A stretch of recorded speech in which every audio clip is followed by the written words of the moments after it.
Welcome to Dreamline History, your tranquil doorway into the past. Today, we will journey through one of the most transformative and complex conflicts in human history, World War I.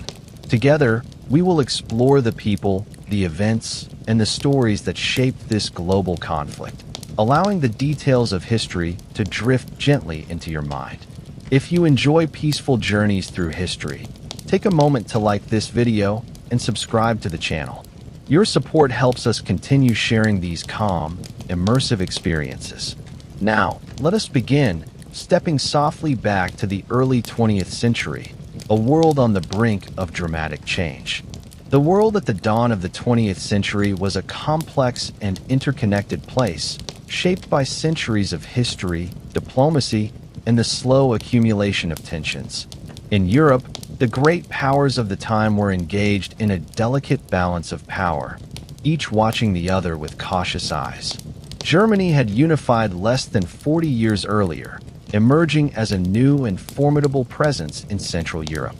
France, still recovering from earlier conflicts, particularly the Franco-Prussian War, sought to secure its borders and maintain influence. Britain, an island nation with a vast empire, carefully monitored developments on the continent, balancing its naval supremacy with the need to avoid entangling land conflicts. Austria-Hungary, a sprawling empire of many peoples, faced both internal and external pressures, attempting to maintain cohesion amid growing nationalist movements. Russia, vast and expansive, was marked by a combination of autocratic rule and social unrest, with a population eager for reform and change. Amid these larger powers, smaller nations also played roles, often as triggers or flashpoints for larger conflicts. The Balkan region, sometimes called the powder keg of Europe, was particularly volatile. Ethnic tensions, nationalist movements, and the decline of the Ottoman Empire created a setting where a small spark could ignite a much larger conflict. Within this context, imperial ambitions, competition for colonies, and the race for military and naval superiority added layers of tension that affected every capital from London to Vienna. One of the central factors contributing to these tensions was the system of alliances. Europe had been divided into two primary blocks. On one side stood the Triple Alliance, consisting of Germany, Austria-Hungary, and Italy. On the other, the Triple Entente included France, Russia, and Britain. These alliances were intended to maintain peace through mutual defense, but in reality, they created a network of obligations that could quickly escalate a local conflict into a continental war. Leaders were keenly aware of these obligations, and each new crisis was viewed through the lens of how alliances might pull their nations into conflict. Military preparedness played an equally significant role. The early 20th century saw a rapid buildup of armies and navies, driven by both national pride and strategic calculation. Germany, in particular, pursued a policy of military expansion and modernization, seeking to rival Britain's naval dominance while maintaining a strong land army. France and Russia engaged in similar preparations, while Britain focused on its navy as the cornerstone of its national security. This arms race created an atmosphere of tension, where even minor disputes could escalate quickly due to the readiness and capability of the forces involved. Economic and colonial rivalries further complicated matters.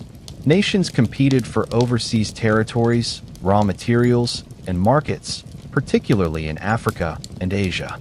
These competitions sometimes erupted into diplomatic crises, each resolved only temporarily, leaving underlying resentment and rivalry unaddressed. Industrialization had created a world in which nations were increasingly interdependent, yet at the same time, each sought to secure advantages that might come at the expense of others.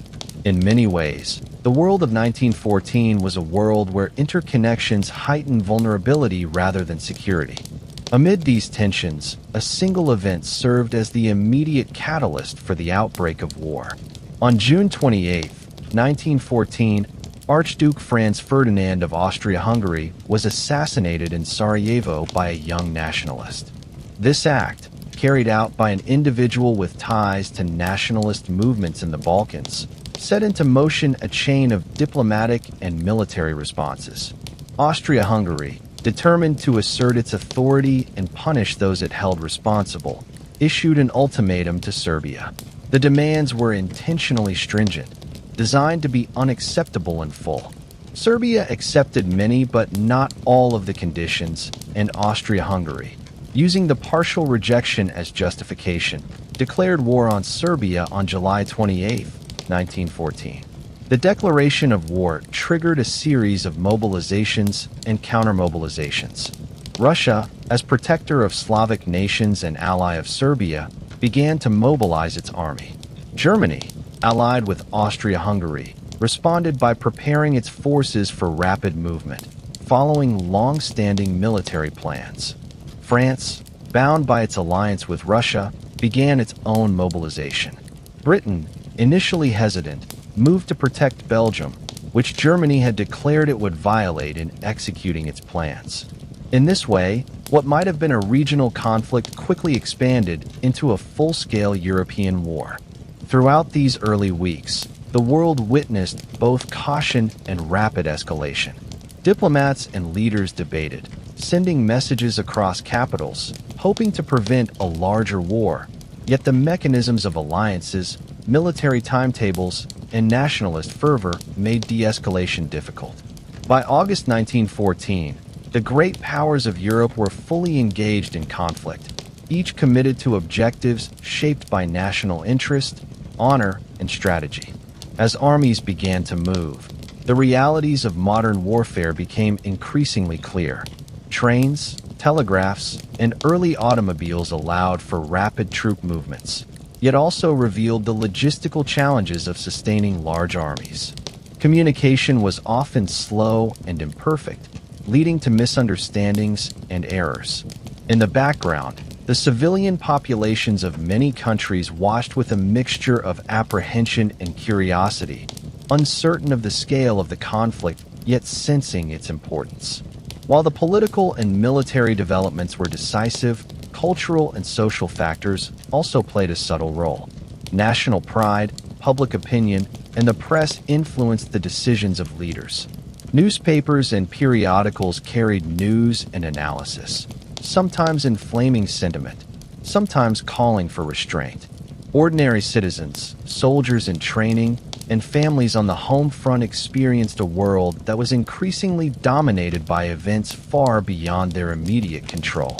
The early stages of 1914 thus set the stage for a prolonged conflict. What began as a localized incident in the Balkans had become the opening chapter of a larger story, one that would involve millions of people across continents. The world moved forward into war with a mixture of determination, uncertainty, and for some, quiet dread. This period, defined by preparation, alliance obligations, and the assassination in Sarajevo, would soon give way to the first movements of armies, the clash of modern industrial warfare, and the transformation of European society in ways that no one could yet fully comprehend. As armies began to move, the realities of modern warfare became increasingly clear. Trains, telegraphs, and early automobiles allowed for rapid troop movements, yet also revealed the logistical challenges of sustaining large armies. Communication was often slow and imperfect, leading to misunderstandings and errors. In the background, the civilian populations of many countries watched with a mixture of apprehension and curiosity, uncertain of the scale of the conflict, yet sensing its importance. While the political and military developments were decisive, cultural and social factors also played a subtle role. National pride, public opinion, and the press influenced the decisions of leaders. Newspapers and periodicals carried news and analysis, sometimes inflaming sentiment, sometimes calling for restraint. Ordinary citizens, soldiers in training, and families on the home front experienced a world that was increasingly dominated by events far beyond their immediate control. The early stages of 1914 thus set the stage for a prolonged conflict. What began as a localized incident in the Balkans had become the opening chapter of a larger story, one that would involve millions of people across continents. The world moved forward into war with a mixture of determination, uncertainty, and for some, quiet dread. This period, defined by preparation, alliance obligations, and the assassination in Sarajevo, would soon give way to the first movements of armies, the clash of modern industrial warfare, and the transformation of European society in ways that no one could yet fully comprehend. As July 1914 turned into August, the world entered a period of mobilization and preparation that would define the opening months of the conflict. Austria-Hungary, having declared war on Serbia, began moving its armies toward the Balkan front. The imperial government aimed to demonstrate strength and resolve, hoping that a swift victory might suppress nationalist movements and stabilize the empire. Troops marched through the empire's vast territories, and plans were meticulously drawn to ensure supply lines, communication, and coordination between units. The citizens of Austria-Hungary, watching these movements, were filled with a mixture of pride, anxiety, and curiosity, aware that their lives would soon be shaped by events beyond their immediate control. In Serbia, the response was equally determined. Though a smaller nation, Serbia mobilized its forces with the intent of defending its territory and asserting its sovereignty. Military leaders coordinated with government officials, ensuring that every village and town contributed to the war effort, whether through manpower, resources, or logistical support. The Serbian people, aware of the might of Austria-Hungary, faced the coming conflict with a mixture of courage and apprehension, understanding the scale of the challenge before them. Russia, bound by its alliance with Serbia and motivated by broader strategic considerations, began its own mobilization.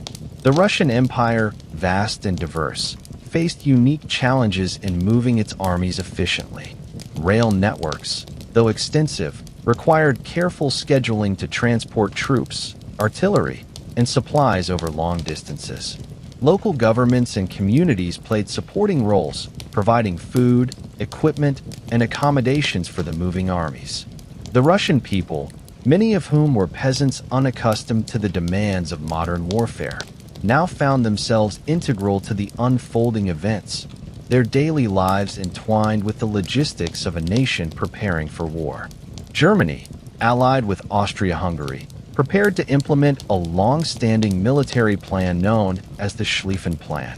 This plan called for a rapid advance through Belgium to strike at France before turning to face Russia, aiming to avoid a prolonged two-front war.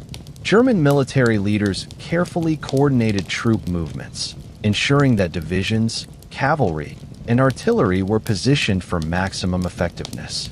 Soldiers trained and drilled, moving with precision and discipline, while the civilian population observed the preparations with a mix of confidence and unease. France, allied with Russia and observing the developments in Germany and Austria-Hungary, mobilized its forces in response. French military planners anticipated the possibility of German aggression and worked to deploy armies along the eastern border, particularly near Alsace-Lorraine, a region of historical significance and strategic importance. Civilians contributed to the effort, providing labor, resources, and moral support, while newspapers and periodicals reported on the mobilizations, sometimes heightening anxiety and anticipation.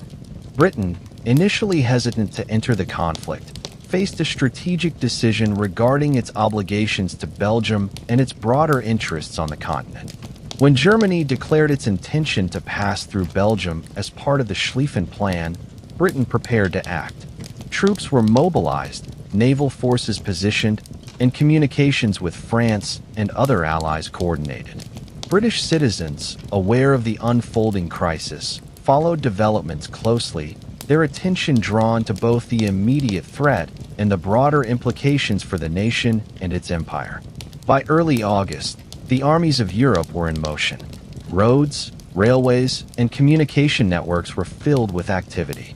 Soldiers traveled in long columns, trains transported equipment and supplies, and cities buzzed with the anticipation of conflict. The pace of movement, though methodical, carried with it a sense of inevitability, as the complex web of alliances, strategic plans, and political decisions left little room for restraint.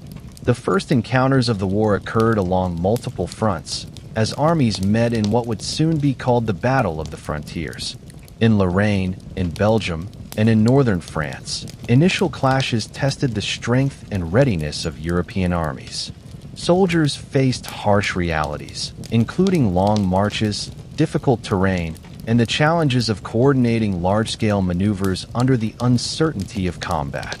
While many of these early engagements were relatively small in scale compared to later battles, they revealed the destructive potential of modern weapons, from artillery and machine guns to rifles and early communications technologies. One of the most significant early moments occurred at the Battle of the Marne in September 1914. German forces, advancing rapidly through Belgium and northern France, were met by a determined and coordinated Allied defense. The clash of armies along the Marne River slowed the German advance, ultimately preventing a swift victory and setting the stage for the extended stalemate that would define much of the Western Front. Troops on both sides endured long days and nights, facing rain, mud, and the uncertainty of battle, while commanders made decisions that would influence the course of the war. As armies dug in, trench warfare began to take shape. Soldiers constructed complex networks of trenches, dugouts, and defensive positions, seeking protection from artillery and gunfire. Life in the trenches was challenging and monotonous, marked by long hours of standing watch, repairing defenses, and enduring the elements. Rain often turned trenches into muddy, waterlogged ditches, while cold and disease tested both morale and physical endurance. Letters from home, small comforts, and routines provided soldiers with a sense of normalcy amid the extraordinary circumstances. Meanwhile, on other fronts, smaller but significant engagements unfolded. Austria-Hungary advanced into Serbia, encountering determined resistance.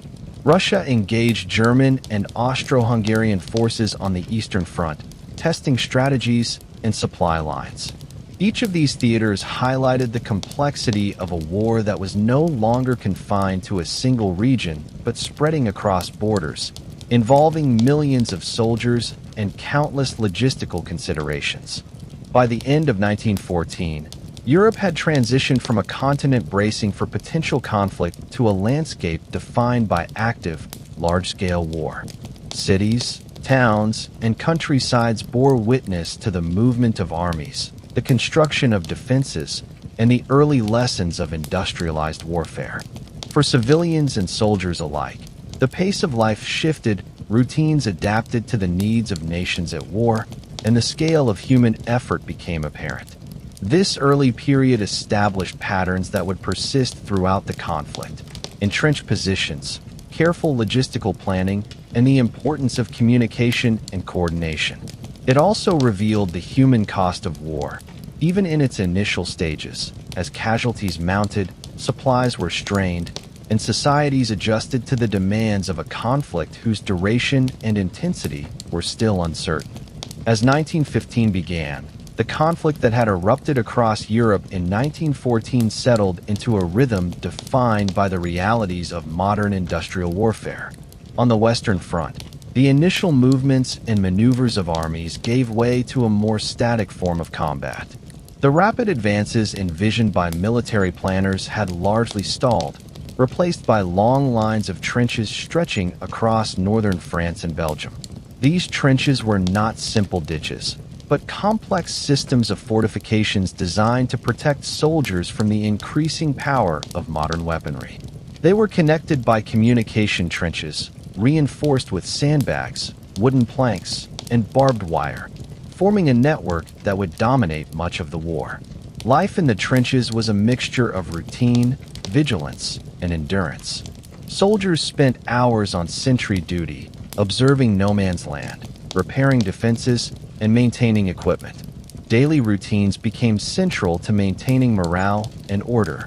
Meals were often simple and repetitive, carried from supply lines that struggled to keep pace with the needs of the front. Letters from home, when they arrived, were treasured, offering a connection to family, friends, and a life that seemed increasingly distant. The physical conditions of trench life were challenging. Rain frequently turned trenches into mud-filled corridors, making movement slow and uncomfortable. Cold, wind, and the occasional snow added further strain, while disease, lice, and the constant presence of fatigue tested the endurance of every soldier. Despite these hardships, camaraderie and shared purpose offered small comforts. Soldiers learned to adapt to their environment, finding ways to maintain hygiene, share resources, and support one another amid the relentless demands of the front. During this period, new technologies began to play an increasingly important role. Machine guns, capable of firing hundreds of rounds per minute, made frontal assaults costly and deadly.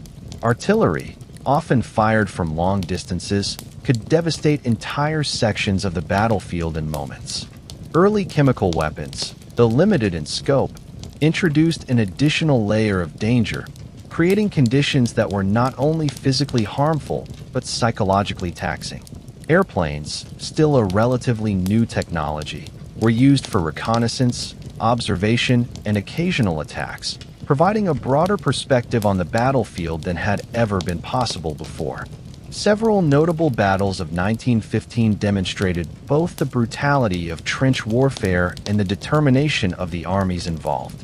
The Second Battle of Ypres, for example, became infamous for the first large-scale use of poison gas. Chlorine gas, released by German forces, drifted over the battlefield, causing severe injuries and forcing Allied soldiers to adapt quickly to this new threat. Protective measures, including improvised cloth masks, were developed, and the lessons learned here influenced strategies for the remainder of the war. Despite the horror of the chemical attack, soldiers displayed resilience, maintaining their positions and continuing to defend key lines. Elsewhere, the Gallipoli campaign unfolded as Allied forces sought to secure a strategic route to the Ottoman capital of Constantinople. This campaign involved amphibious landings, difficult terrain, and determined resistance from Ottoman defenders. The soldiers faced steep cliffs, narrow beaches, and entrenched positions, making progress slow and hazardous. Logistics played a critical role as supplies, reinforcements, and medical care had to be transported over challenging terrain. The campaign highlighted the complexity of modern warfare, where geography, weather, and coordination were as decisive as sheer numbers. Naval operations also contributed to the evolving nature of the conflict. The British Royal Navy maintained a blockade designed to restrict the movement of goods and materials to Germany and its allies. This blockade affected civilian populations as well as military forces, influencing access to food, fuel, and resources. Submarine warfare, employed by Germany, introduced an additional strategic dimension as merchant and military vessels faced new threats on the seas. The interplay between land and naval operations demonstrated the increasingly interconnected nature of the war. On the home fronts, societies were adjusting to the demands of total war. Governments implemented policies to manage resources, mobilize industry, and maintain public morale. Propaganda, emphasizing duty, sacrifice, and national unity, became commonplace. Civilians contributed in many ways, whether by working in factories, tending to the wounded, or supporting soldiers through correspondence and organized relief efforts. The war extended its reach into daily life, reshaping economies, social structures, and cultural norms. As the months of 1915 progressed, both sides settled into a pattern of attack, defense, and counterattack. Skirmishes, artillery bombardments, and minor offensives occurred along the lines, each teaching painful lessons about the limitations and dangers of conventional strategies against well-entrenched opponents. The stalemate on the Western Front underscored the difficulty of achieving decisive victories in an environment dominated by defensive positions, modern weapons, and the sheer scale of armies engaged. Despite the hardships, there were moments of adaptation and innovation. Military engineers developed new approaches to fortification and mobility.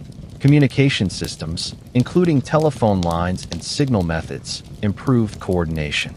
Medical services evolved to treat the wounded and manage the spread of disease. These incremental advances, while not glamorous, had profound effects on the lives of soldiers and the conduct of operations. By the end of 1915, the war had solidified into a prolonged, attritional struggle. Armies faced the relentless demands of trench warfare. Civilians adjusted to the constraints and expectations of wartime economies, and leaders recognized that the conflict would not be resolved quickly. The experiences of this year set patterns that would continue, influencing tactics, technology, and the human dimension of the war. Soldiers and civilians alike developed resilience, endurance, and an understanding of the slow, measured pace that characterized much of World War I.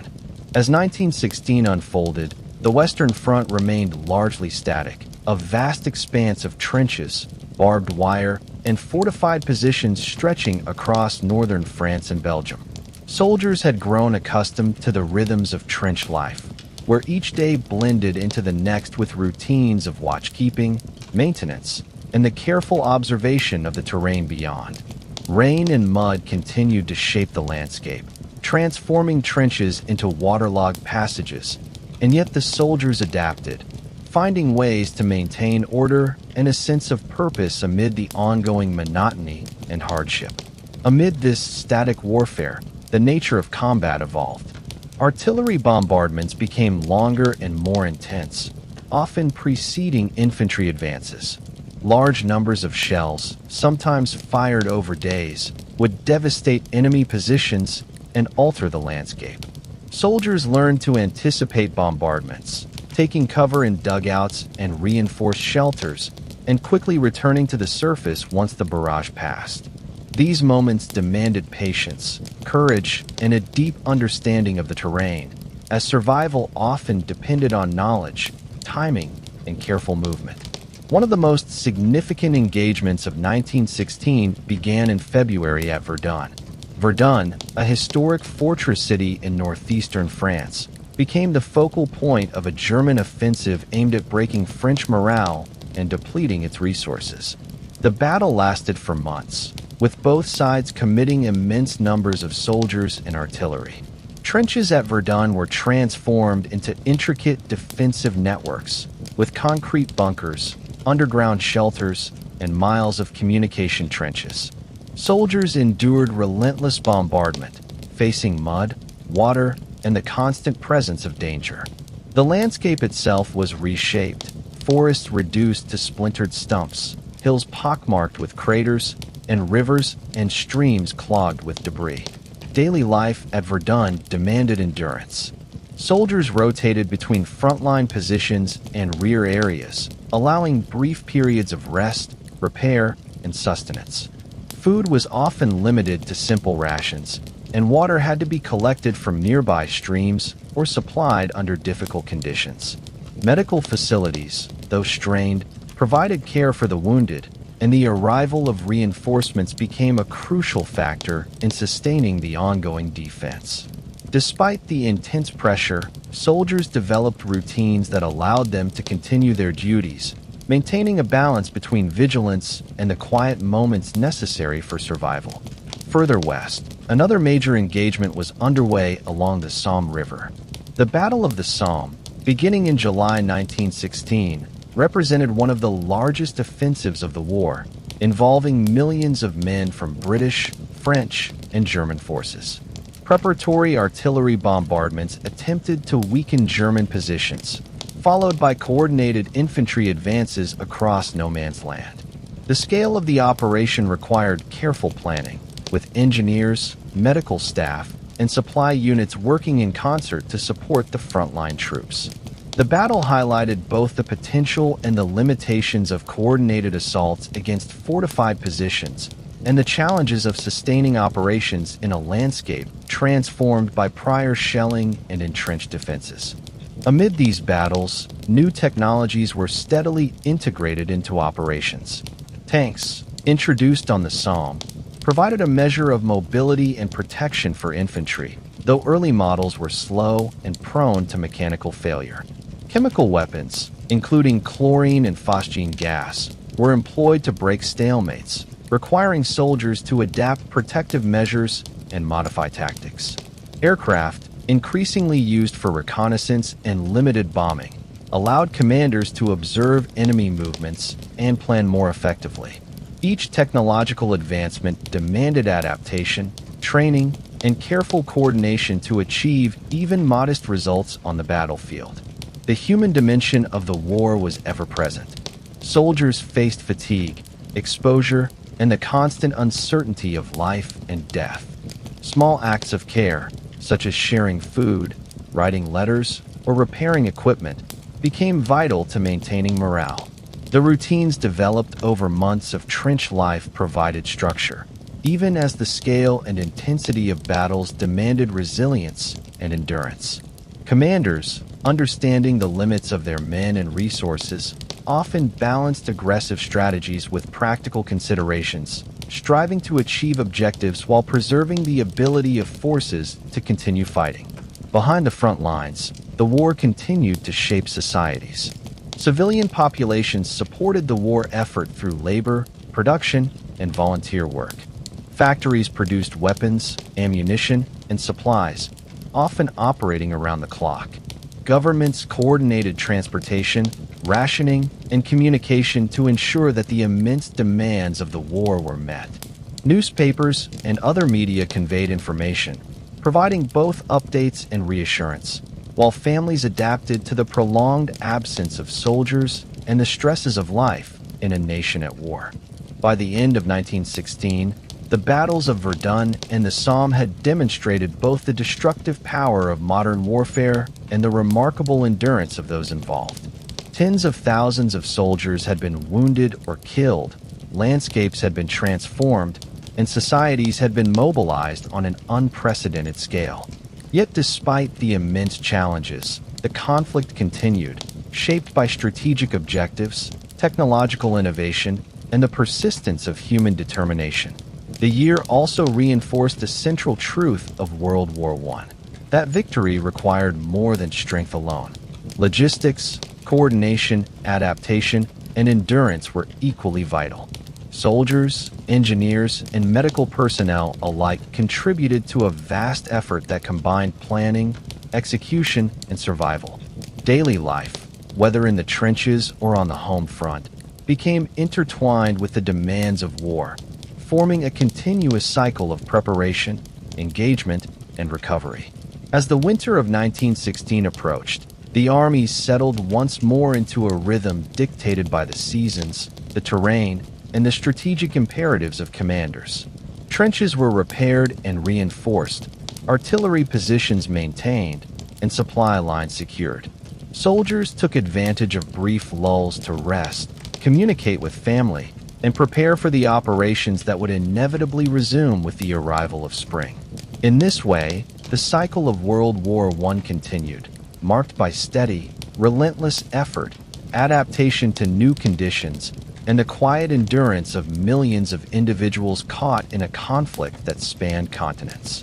The year 1917 marked a turning point in World War I, as the conflict expanded beyond its European origins and began to take on a distinctly global character. The early months of the year were defined by continued stalemate on the Western Front, evolving strategies, and the introduction of new participants whose influence would gradually reshape the course of the war. On the Western Front, trenches continued to dominate the landscape. Soldiers, now seasoned by years of fighting, had become adept at navigating the intricate networks of earthworks, sandbags, and barbed wire. Daily life in these positions was defined by routine and resilience. Sentries maintained their posts, engineers repaired damage caused by artillery, and supply lines ensured that troops had access to food, ammunition, and medical care. The quiet moments between bombardments were filled with small acts of maintenance and camaraderie, as soldiers shared letters, stories, and the occasional bit of humor to preserve morale amidst difficult conditions. Meanwhile, the Eastern Front experienced dramatic upheaval. Russia, a vast empire stretched across Europe and Asia, faced mounting internal pressures. Economic strain, social unrest, and dissatisfaction with the war effort had begun to erode the stability of the government. In March 1917, the first waves of revolution swept across the nation, leading to the abdication of Tsar Nicholas II. The provisional government attempted to continue the war effort, but political instability, logistical difficulties, and declining morale among troops made sustained operations increasingly difficult.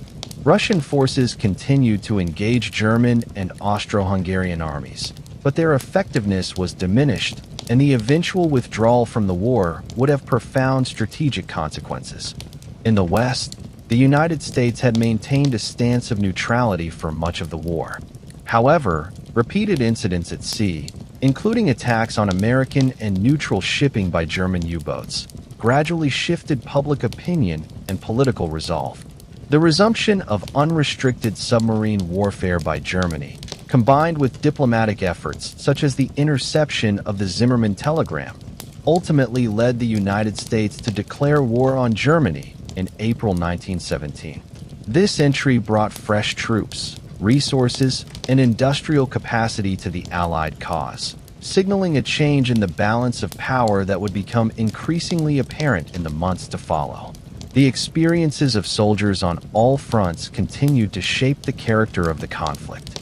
Trench life remained arduous, punctuated by long periods of waiting, occasional attacks, and the constant presence of environmental challenges. Mud, rain, and cold added to the physical strain, while disease, fatigue, and the psychological pressures of prolonged exposure to danger tested the resilience of every individual. Soldiers developed systems and routines to manage these challenges, learning to adapt to the demands of a modern, industrialized battlefield while preserving their capacity to continue fighting. Technological developments also played a significant role in 1917. Tanks became more reliable and were integrated into limited offensives, providing support for infantry and breaking through fortified positions. Aircraft were increasingly used for reconnaissance, artillery spotting, and strategic bombing, enhancing commanders' ability to plan and coordinate operations. Artillery tactics evolved, with improvements in accuracy, timing, and coordination contributing to the effectiveness of both defensive and offensive operations. Chemical weapons continued to be employed, and soldiers adapted protective measures to reduce their impact. Alongside these military developments, civilian populations continued to experience the profound effects of total war. Rationing, labor mobilization, and production demands shaped daily life, as governments sought to maintain both economic stability and support for the war effort. Propaganda reinforced national unity and encouraged participation, while families adjusted to the absence of men serving at the front.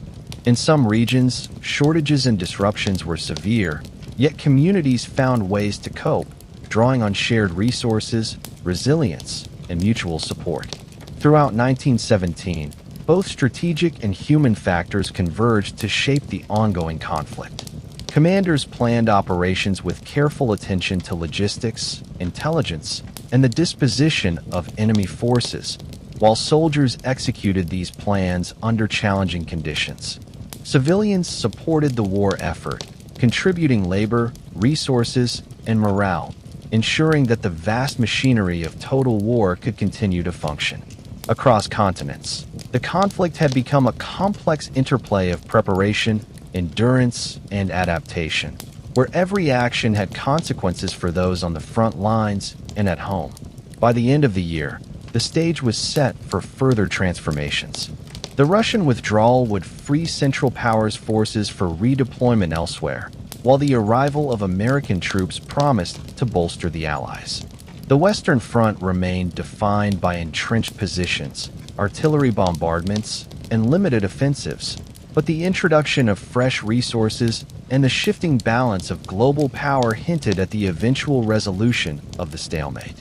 Soldiers and civilians alike had become part of a vast system, shaped by strategy, technology, and the endurance of human effort, marking 1917 as a pivotal chapter in the long narrative of World War I. The year 1918 brought with it profound change, as the forces of the Great War entered their final and decisive phases.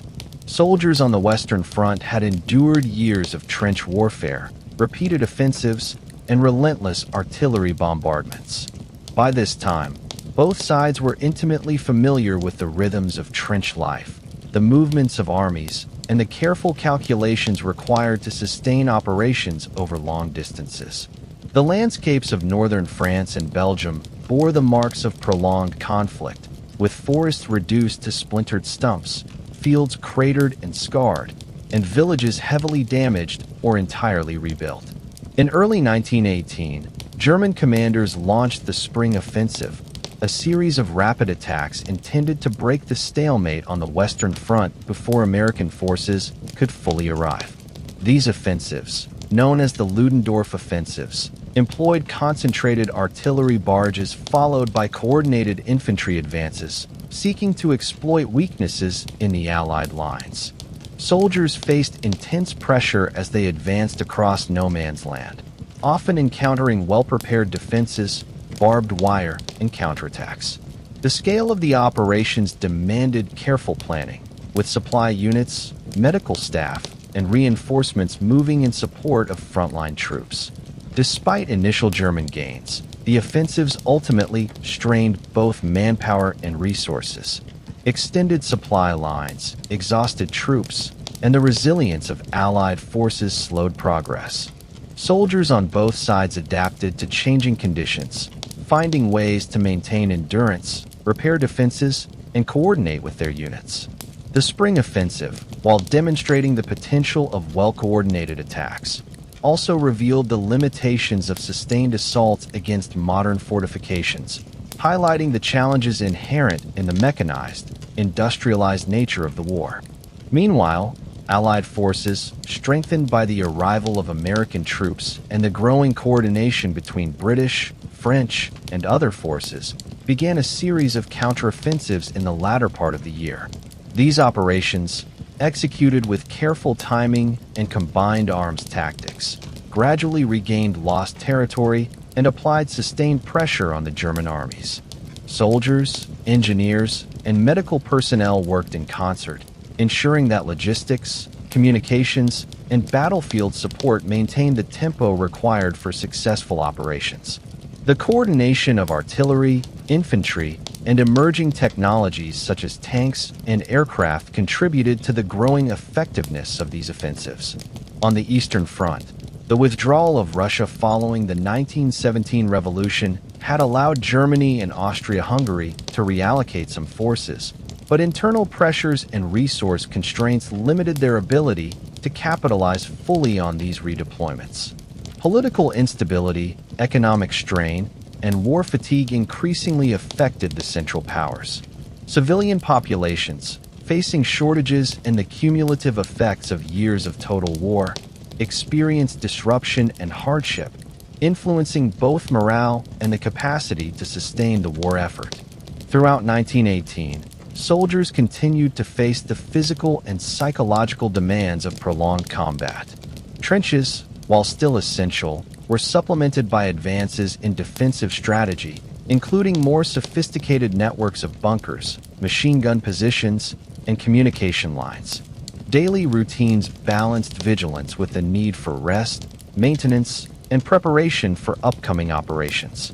Letters, small comforts, and camaraderie remained vital for morale, as men navigated the complexities of life in a war that had lasted over 3 years. The arrival of fresh troops, improved coordination, and innovative tactics gradually shifted the balance on the Western Front. Allied forces were able to sustain pressure, regain territory, and force German units into retreat. Soldiers, aware of the significance of these operations, continued to perform their duties with quiet determination, each day contributing to the broader trajectory of the conflict. By late 1918, the Central Powers faced increasing strain. Austria-Hungary experienced internal unrest and political fragmentation. Germany, recognizing the exhaustion of its population and the limits of its military capabilities, began to seek an end to the hostilities. Negotiations, previously tentative, became more urgent, reflecting both the realities on the battlefield and the broader pressures of sustaining war across multiple fronts. On November 11, 1918, the armistice was signed, bringing an end to the fighting on the Western Front. Soldiers remained in their positions for some time as the terms of the ceasefire were implemented, ensuring an orderly cessation of hostilities. Civilians, many of whom had endured years of shortages, displacement, and anxiety, gradually learned of the armistice, marking the beginning of a new chapter in their lives and in the history of Europe. The landscapes of the continent bore witness to the immense scale of the conflict, with towns, fields, and forests gradually transitioning from scenes of battle to spaces of reconstruction and memory. The end of the fighting in 1918 did not immediately resolve the broader consequences of the war. Armies began demobilization, societies adjusted to peacetime economies, and governments faced the challenges of political, social, and economic recovery. Soldiers returned home, bringing with them experiences that would shape personal lives, communities, and national identities. The impact of the war on populations, landscapes, and institutions would be felt for decades, influencing diplomacy, culture, and international relations. Through the final year of World War I, the combination of military strategy, endurance, and coordination across multiple fronts demonstrated both the complexity and the human dimension of the conflict. The experiences of soldiers, civilians, and leaders highlighted the interconnected nature of modern war, where logistics, morale, technology, and planning all contributed to the outcomes of battles and, ultimately, the trajectory of nations. The quiet determination of millions of individuals, each contributing in their own way, shaped the final stages of the conflict and paved the way for the peace that would follow. With the fighting concluded in November 1918, Europe entered a period of adjustment and reflection. The armistice marked the cessation of hostilities, yet it also introduced a new set of challenges as societies and governments sought to understand, recover from, and respond to the profound effects of the conflict. Cities and towns bore the marks of years of bombardment, with buildings damaged or destroyed, infrastructure disrupted, and communities dispersed. Roads, railways, and bridges had been damaged or repurposed for military needs, requiring careful repair and reconstruction. The physical landscape, scarred by trenches, shell craters, and deforested areas, became a constant reminder of the war's intensity and scale. One of the central elements of this post-war period was the peace negotiations, which culminated in the Treaty of Versailles in 1919. Delegates from the victorious Allied powers gathered to determine the terms that would shape Europe for years to come. The treaty addressed territorial adjustments, disarmament, reparations, and the establishment of new political entities. Germany, as the primary defeated power in the West, faced significant restrictions on its military, territorial losses, and obligations for reparations. The goal, from the perspective of the Allies, was to prevent future conflict by limiting Germany's capacity to wage war, though the long-term consequences of these terms would be felt in the decades to follow. Border changes across Europe reflected both strategic considerations and nationalist aspirations. Empires that had dominated for centuries, such as Austria-Hungary and the Ottoman Empire, were dismantled or severely reduced in scope. New nations emerged, often along lines drawn to reflect ethnic, cultural, or linguistic identities. Countries such as Czechoslovakia and Yugoslavia were established, seeking to provide representation and sovereignty to previously marginalized groups. Poland reappeared as an independent nation after more than a century of partition, creating new dynamics in Central Europe. These changes introduced both opportunities and tensions, as newly drawn borders required adjustments in governance, economy, and international relations. The economic impact of the war was profound. Nations had devoted enormous resources to military production, mobilization, and sustenance of armies in the field. Infrastructure had been destroyed or diverted to military use, industries disrupted, and agricultural production affected by the demands of soldiers and the destruction of farmland. Inflation, debt, and shortages challenged governments as they sought to stabilize economies and provide for their populations. Civilians faced the task of rebuilding not only physical structures, but also the social and economic frameworks necessary for daily life. Societal changes extended beyond economics.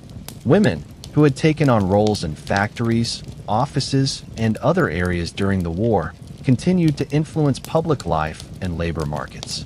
Social movements gained momentum, reflecting both wartime experiences and long-standing demands for reform. Veterans returned to communities, carrying with them physical and psychological scars, as well as experiences that influenced cultural and political attitudes. The shared experience of the war, both on the front lines and at home, contributed to shifts in national identity, societal norms, and the expectations of government and citizenship. The human cost of World War I remained evident. Millions of soldiers had been killed, wounded, or missing, and civilian populations had suffered from famine, disease, and displacement.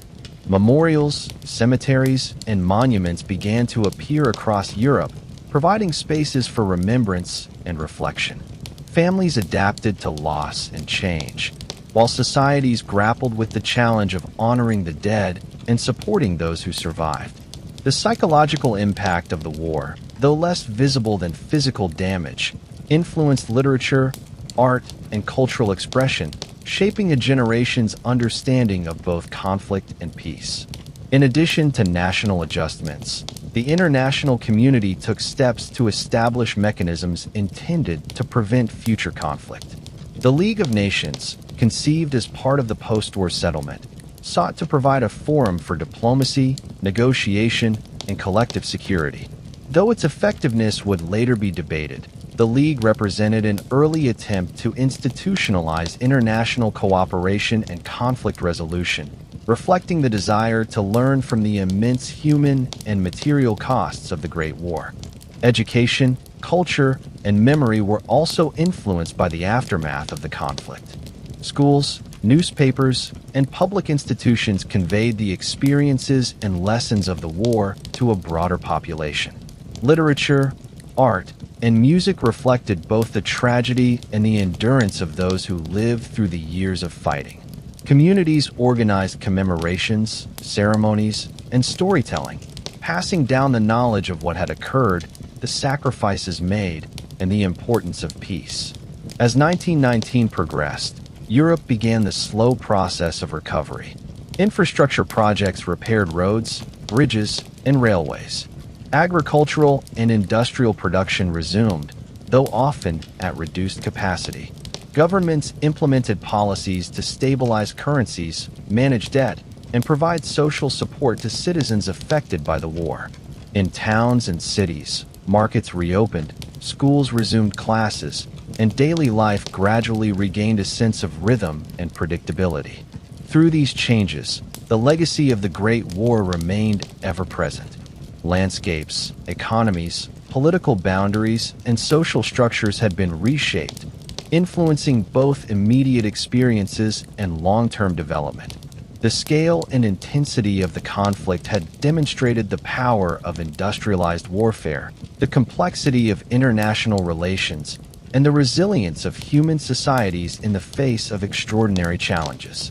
Individuals, communities, and nations all played roles in navigating the transition from war to peace, each contributing to the broader story of recovery and adaptation.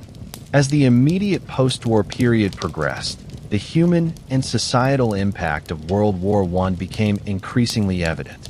The conflict had reached into nearly every aspect of daily life, leaving behind not only physical scars on cities, towns, and landscapes, but also profound effects on the populations that had endured years of hardship. Families, communities, and entire nations faced the task of understanding and adjusting to a world that had been fundamentally transformed. One of the most visible impacts was the loss of life. Millions of soldiers had perished on the battlefields of Europe, in the mountains of the Balkans, and on distant fronts in the Middle East and Africa. Families mourned loved ones, communities grappled with the absence of a generation, and nations measured the demographic consequences of these losses. The return of surviving soldiers did not mark the end of hardship. Many had suffered injuries, both visible and hidden, and faced the challenge of reintegration into civilian life. Prosthetics, medical rehabilitation, and social support became important elements in assisting veterans to rebuild their lives, while the psychological toll of combat remained a less visible, yet deeply felt, consequence. Border changes across Europe reflected both strategic considerations and nationalist aspirations. Empires that had dominated for centuries, such as Austria-Hungary and the Ottoman Empire, were dismantled or severely reduced in scope.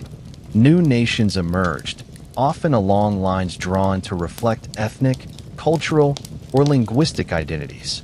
Countries such as Czechoslovakia and Yugoslavia were established, seeking to provide representation and sovereignty to previously marginalized groups. Poland reappeared as an independent nation after more than a century of partition, creating new dynamics in Central Europe. These changes introduced both opportunities and tensions, as newly drawn borders required adjustments in governance, economy, and international relations. The economic impact of the war was profound. Nations had devoted enormous resources to military production, mobilization, and sustenance of armies in the field. Infrastructure had been destroyed or diverted to military use, industries disrupted, and agricultural production affected by the demands of soldiers and the destruction of farmland. Inflation, debt, and shortages challenged governments as they sought to stabilize economies and provide for their populations. Civilians faced the task of rebuilding not only physical structures, but also the social and economic frameworks necessary for daily life. Societal changes extended beyond economics. Women, who had taken on roles in factories, offices, and other areas during the war, continued to influence public life and labor markets. Social movements gained momentum, reflecting both wartime experiences and long-standing demands for reform. Veterans returned to communities, carrying with them physical and psychological scars, as well as experiences that influenced cultural and political attitudes. The shared experience of the war, both on the front lines and at home, contributed to shifts in national identity, societal norms, and the expectations of government and citizenship. The human cost of World War I remained evident. Millions of soldiers had been killed, wounded, or missing, and civilian populations had suffered from famine, disease, and displacement. Memorials, cemeteries, and monuments began to appear across Europe, providing spaces for remembrance and reflection. Families adapted to loss and change, while societies grappled with the challenge of honoring the dead and supporting those who survived. The psychological impact of the war, though less visible than physical damage, influenced literature, art, and cultural expression, shaping a generation's understanding of both conflict and peace. In addition to national adjustments, the international community took steps to establish mechanisms intended to prevent future conflict. The League of Nations, conceived as part of the post-war settlement, sought to provide a forum for diplomacy, negotiation, and collective security. Though its effectiveness would later be debated, the League represented an early attempt to institutionalize international cooperation and conflict resolution, reflecting the desire to learn from the immense human and material costs of the Great War.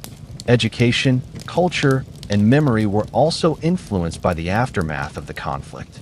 Schools, newspapers, and public institutions conveyed the experiences and lessons of the war to a broader population.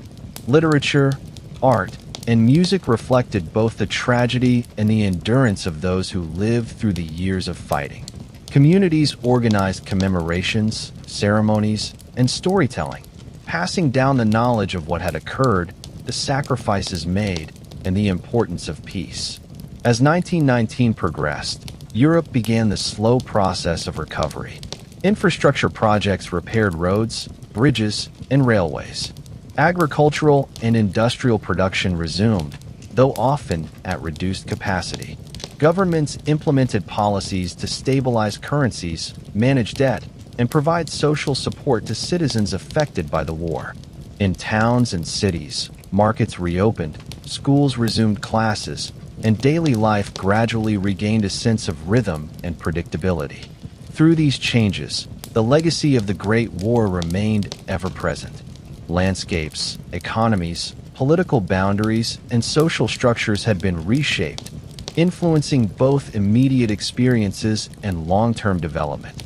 The scale and intensity of the conflict had demonstrated the power of industrialized warfare, the complexity of international relations, and the resilience of human societies in the face of extraordinary challenges. Individuals, communities, and nations all played roles in navigating the transition from war to peace, each contributing to the broader story of recovery and adaptation. As the immediate post-war period progressed, the human and societal impact of World War I became increasingly evident. The conflict had reached into nearly every aspect of daily life, leaving behind not only physical scars on cities, towns, and landscapes, but also profound effects on the populations that had endured years of hardship.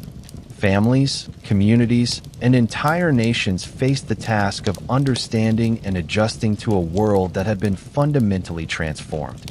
One of the most visible impacts was the loss of life. Millions of soldiers had perished on the battlefields of Europe, in the mountains of the Balkans, and on distant fronts in the Middle East and Africa. Families mourned loved ones, communities grappled with the absence of a generation, and nations measured the demographic consequences of these losses. The return of surviving soldiers did not mark the end of hardship. Many had suffered injuries, both visible and hidden, and faced the challenge of reintegration into civilian life. Prosthetics, medical rehabilitation, and social support became important elements in assisting veterans to rebuild their lives, while the psychological toll of combat remained a less visible, yet deeply felt, consequence. The psychological effects of the war were pervasive. Soldiers who had experienced prolonged exposure to artillery, gas attacks, and trench conditions often returned with lasting trauma, sometimes described at the time as shell shock. This condition encompassed a range of symptoms, including fatigue, tremors, anxiety, and difficulty reintegrating into normal life. Communities and families worked to support these individuals, offering care and understanding, while medical professionals began to develop early treatments and approaches to managing the mental health effects of combat. The awareness of psychological impact, though still in its early stages, represented a shift in understanding the full consequences of modern warfare. Economic challenges were also widespread. Nations that had devoted substantial resources to the war effort faced the task of converting economies from military production to peacetime needs. Infrastructure repairs, rebuilding damaged industry, and addressing shortages became central concerns. Agricultural production had to be restored, often in regions where farmland had been disrupted by fighting. Trade routes and supply chains required reestablishment, and governments implemented policies to stabilize economies, control inflation, and provide social support. The scale of these challenges varied by country, but in every nation affected by the war, the process of economic recovery required patience, coordination, and sustained effort. The social fabric of societies had also been altered. Women, who had entered the workforce in unprecedented numbers during the war, continued to influence labor markets, social policy, and cultural expectations. Communities that had experienced displacement, loss, and upheaval adjusted to new norms and responsibilities. Social organizations, charities, and religious institutions played a role in providing support, maintaining cohesion, and fostering resilience. Education systems adapted to the needs of a post-war generation, emphasizing both practical skills and the lessons learned from the conflict. Cultural reflections of the war were expressed through literature, art, and public memory. Writers, poets, and artists sought to convey both the experiences of soldiers and the broader societal impact. These works often captured the tension between the extraordinary heroism and the profound suffering inherent in the conflict. Monuments, memorials, and ceremonies provided spaces for collective remembrance, allowing communities to honor those who had fallen while creating a shared sense of history and identity. Across Europe, these cultural expressions contributed to a growing understanding of the cost of war, the resilience of human societies, and the importance of reflection and remembrance. Internationally, the war had demonstrated the interconnection of nations and the consequences of global conflict. The participation of countries beyond Europe, including the United States, Japan, and colonial troops from Africa and Asia, highlighted the expanding scope of modern warfare. Diplomatic efforts, both during and after the conflict, emphasized the importance of international cooperation and the potential consequences of failure to address underlying tensions. The establishment of the League of Nations represented an early attempt to formalize mechanisms for diplomacy, negotiation, and collective security, reflecting the desire to prevent a repetition of such widespread devastation. At the local and individual level, people adapted to the new realities shaped by the war. Daily life gradually regained structure, with families resuming routines, schools reopening, and communities engaging in reconstruction. Ordinary activities, from farming to trade, took on renewed significance as societies rebuilt both physically and socially. Small acts of resilience, such as maintaining gardens, repairing homes, and preserving traditions, contributed to a sense of stability and continuity amid broader change. By the end of this period, it became clear that the legacy of World War I extended far beyond the immediate consequences of battle. The conflict had reshaped the relationship between citizens and states, altered expectations of government responsibility, and influenced cultural and artistic expression. It had demonstrated the scale and complexity of modern, industrialized warfare, while simultaneously highlighting the endurance and adaptability of human societies. Individuals and communities, though marked by loss and hardship, continued to navigate a world transformed by events that, only a few years earlier, had seemed unimaginable. In the years following the cessation of hostilities, the effects of World War I rippled across nations, influencing economies, politics, and the balance of global power. The war had demanded immense resources from every participating country. Industrial production had been largely redirected toward military needs, infrastructure had been destroyed or repurposed, and populations had been mobilized for both labor and service. As peace returned, governments faced the challenge of transitioning economies from wartime to peacetime activity, a process that required careful planning, reconstruction, and social stabilization.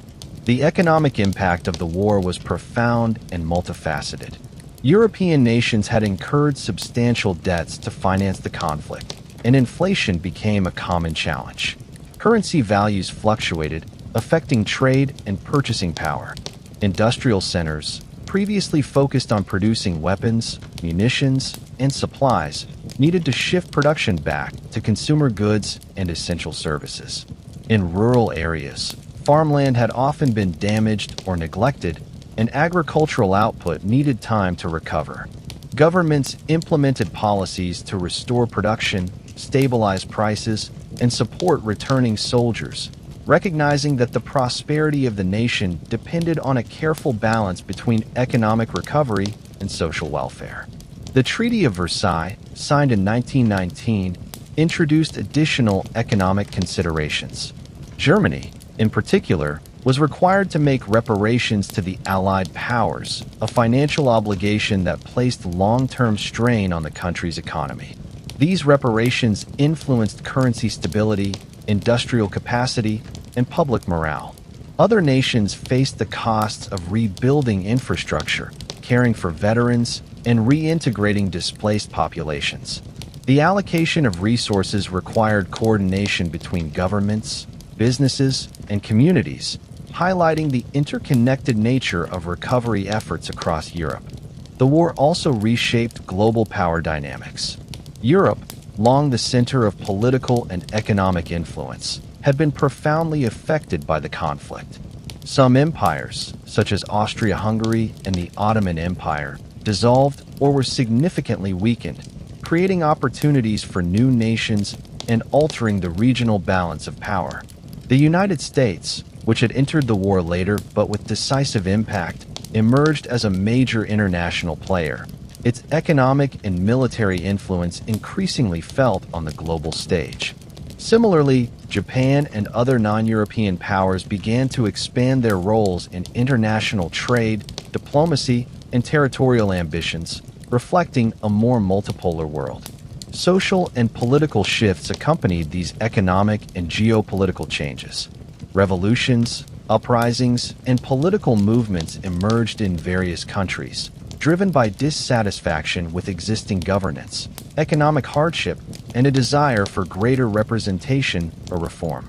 In Russia, the Bolshevik Revolution had already reshaped the political landscape, establishing a new communist government that would influence international relations and ideology for decades. In other nations, demands for suffrage, labor rights, and social reform gained traction, reflecting both wartime experiences and longer-term societal aspirations. Culturally, the war had a lasting influence on literature, art, and education. Writers and artists sought to convey the experiences of soldiers, the devastation of landscapes, and the profound emotional and psychological effects of combat. Memorials, museums, and commemorative events became central to preserving the memory of the conflict and honoring those who had served and sacrificed. Education systems gradually incorporated lessons from the war, emphasizing both historical understanding and the importance of peace and cooperation. The war also prompted reflection on the nature of modern conflict. The scale, technology, and industrial capacity required for World War I highlighted the interconnectedness of nations, the importance of logistics, and the human cost of prolonged warfare. Military theorists, policymakers, and citizens alike studied the conflict to understand how future wars might be prevented or managed differently. Lessons learned influenced the development of defense policies, international relations, and approaches to conflict resolution in the years to follow. As the 1920s approached, Europe and the wider world settled into a period of adjustment.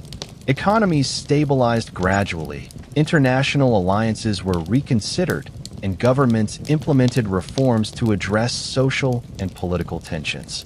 Though peace had been restored, the legacies of the Great War, economic strain, shifting borders, social change, and psychological impact continued to shape societies, influencing decisions, priorities, and global interactions. Through these years, the memory of the war remained ever present. Veterans shared experiences with younger generations, communities honored those lost, and cultural works reflected both the tragedy and resilience witnessed during the conflict.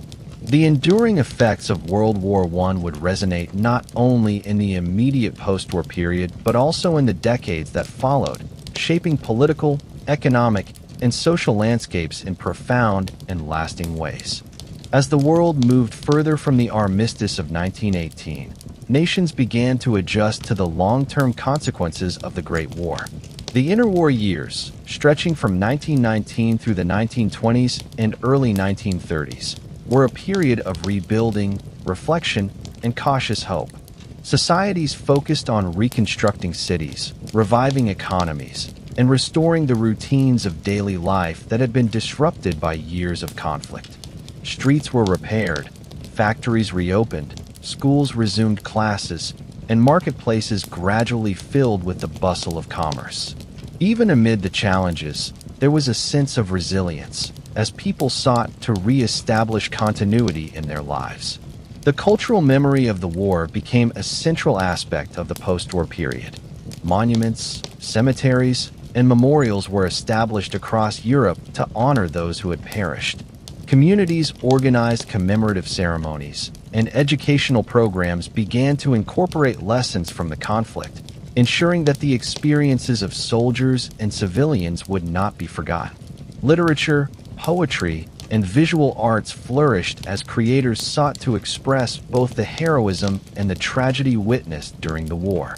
Works captured the physical devastation of landscapes, the emotional toll on soldiers, and the enduring questions about humanity, morality, and the nature of conflict.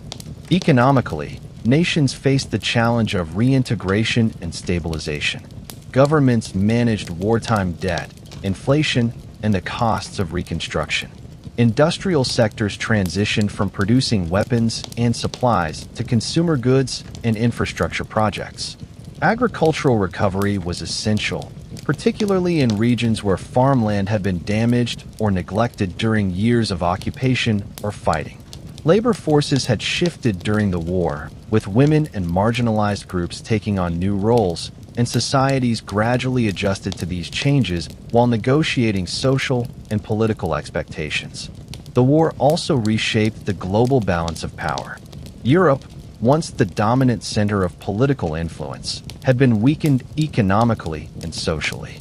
The United States emerged as an increasingly influential power, its economy strong, and its military recently tested on the global stage. Japan and other non-European nations began asserting themselves more prominently in international affairs, trade, and diplomacy. The League of Nations, conceived as a forum for international cooperation, sought to prevent future conflicts, though it faced limitations in authority and participation. Nevertheless, the effort reflected a growing awareness of the need for organized, multilateral approaches to peace and security. Politically, nations experienced both reform and unrest. Revolutions, strikes, and political movements emerged, reflecting the social upheaval and economic challenges caused by the war. In Germany, social and political instability created fertile ground for new ideologies and debates about governance, national identity, and the future of the country. Similar movements appeared across Europe, driven by a desire for representation, justice, and reconstruction. Governments implemented policies to support returning veterans, stabilize economies, and address social tensions, recognizing the importance of public confidence in maintaining national cohesion. Societies also grappled with the psychological and social legacy of the war. Veterans returned with lasting injuries and trauma, and communities adapted to provide care, support, and recognition. Families mourned lost members while rebuilding their daily lives, and individuals navigated both personal and collective recovery. The war's psychological imprint influenced cultural expression, shaping literature, theater, music, and visual art, often exploring themes of memory, loss, and resilience. Public commemorations, storytelling, and educational initiatives reinforced a sense of continuity, ensuring that lessons from the conflict remained part of societal consciousness. Technological and industrial changes from the war also had lasting effects. Advances in mechanized transport, communications, medicine, and manufacturing, developed during wartime, were repurposed for civilian use. Railways, vehicles, and communication systems became central to economic recovery and social organization, while innovations in medicine improved care for both civilians and veterans. These developments contributed to the modernization of societies and laid the groundwork for future growth and transformation. Internationally, nations negotiated treaties, trade agreements, and diplomatic arrangements to manage borders, resources, and political influence. Former empires had dissolved, creating new states and altering long-standing alliances. The redrawing of maps introduced both opportunities and tensions, requiring careful management of ethnic, linguistic, and cultural considerations. Diplomacy, commerce, and cultural exchange all reflected the ongoing influence of the war, even as countries sought stability and prosperity. By the late 1920s, much of Europe had regained a measure of stability, though scars remained evident in landscapes, infrastructure, and communities. Economic growth resumed in many regions, and cultural life flourished as societies adapted to post-war realities. Daily routines, community organizations, and social networks re-established themselves, providing structure and normalcy to lives that had been profoundly affected by the years of conflict. The interwar period, shaped by both recovery and reflection, demonstrated the resilience of human societies. Individuals, communities, and nations worked to rebuild what had been lost, while simultaneously preserving the memory of those who had sacrificed and endured. The experiences of World War I continued to influence decision-making, culture, and international relations, underscoring the profound and lasting effects of the conflict on every aspect of life. World War I, beyond its immediate military and political consequences, also spurred remarkable advances in medicine, technology, and infrastructure. The unprecedented scale of the conflict created challenges that demanded innovation, careful planning, and adaptation, both on the front lines and at home. Soldiers, medical personnel, engineers, and civilians all contributed to developments that would have lasting effects well beyond the battlefield. Medical care during the war saw profound improvements. Field hospitals, established near front lines, provided rapid treatment for wounds and injuries. Surgeons developed new techniques for managing gunshot wounds, fractures, and burns, while the use of antiseptics, sterilization, and sanitation reduced the risk of infection. Ambulance systems improved, ensuring that the wounded could be transported efficiently to care facilities. The experiences of World War I also accelerated research in areas such as blood transfusions, prosthetics, and rehabilitation. Soldiers who had lost limbs were fitted with prosthetic devices, allowing them to regain mobility and participate in society, while advances in physical therapy supported recovery and adaptation. Public health and disease prevention also benefited from wartime experience. Epidemics, including the devastating influenza pandemic of 1918, highlighted the importance of sanitation, hygiene, and coordinated medical response. Governments and local communities worked together to implement vaccination programs, quarantine measures, and public education campaigns, reducing the impact of disease on populations and improving general health standards. These initiatives laid the groundwork for modern public health systems and demonstrated the importance of preparedness and coordination in safeguarding communities. Technological advancements extended beyond medicine. Military innovations during the war, including mechanized transport, communications equipment, and weaponry, influenced civilian industries after the conflict. Vehicles, such as trucks and motorbikes, were adapted for commercial and agricultural use, improving mobility and trade. Telecommunications, developed for military coordination, were applied to civilian communication networks, enhancing the flow of information and connecting communities more efficiently. Electricity, expanded during wartime for factories and military installations, became increasingly integrated into homes, schools, and businesses, facilitating modern lifestyles and industrial growth. Infrastructure reconstruction became a central concern after the war. Cities, towns, and transportation networks had been damaged by prolonged fighting, artillery bombardments, and occupation. Roads, bridges, railways, and ports required careful repair, while new construction incorporated lessons learned from the war. Engineers applied advanced techniques in construction and materials management, ensuring that rebuilt infrastructure was both functional and durable. Urban planning also reflected post-war priorities, with consideration for population growth, transportation efficiency, and public welfare. Communities gradually regained access to essential services, education, and commerce, supporting the long-term recovery of society. Societies, meanwhile, adapted to the social and economic transformations initiated during the war. Women, having entered the workforce in unprecedented numbers, continued to influence labor markets and social norms.